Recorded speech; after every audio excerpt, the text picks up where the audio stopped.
பட்டர்ஃப்ளைய பத்தி பார்க்க போலாம்.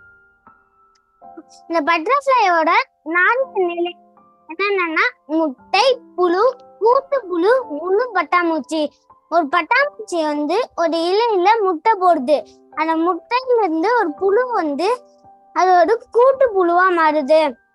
அந்த அந்த கூட்டு புழுல இருந்து வெளியே வரும்போது அழகா ஒரு வண்ணத்துடன் அது பட்டாம்பூச்சி மாதிரி வானத்துல பறக்குது. இது புழு நிலையில இருக்கும்போது யாருக்குமே பிடிக்காது. அது அது நிறைய பிரச்சனைகளை சந்திக்கும்.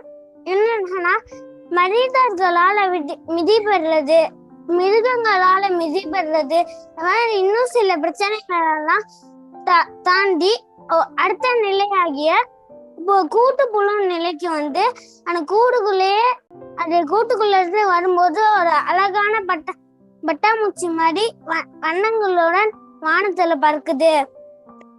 வேதவசனம் என்ன சொல்லுன்னா, நீதி நிமித்தம் துன்பப்படுகிறவர்கள் பாக்கியவான்கள், பரலோக ராஜ்யம் அவர்களுடையது. மத்தேயு 5:10. நீங்களும் வர பிரச்சனைகள் எல்லாம் பாடுகளையும் சகித்தீங்கன்னா நீங்களும் பறக்கலாம், பறக்கலாம் வண்ணத்து பூச்சி போல. ஓகே ஃப்ரெண்ட்ஸ், பாய்.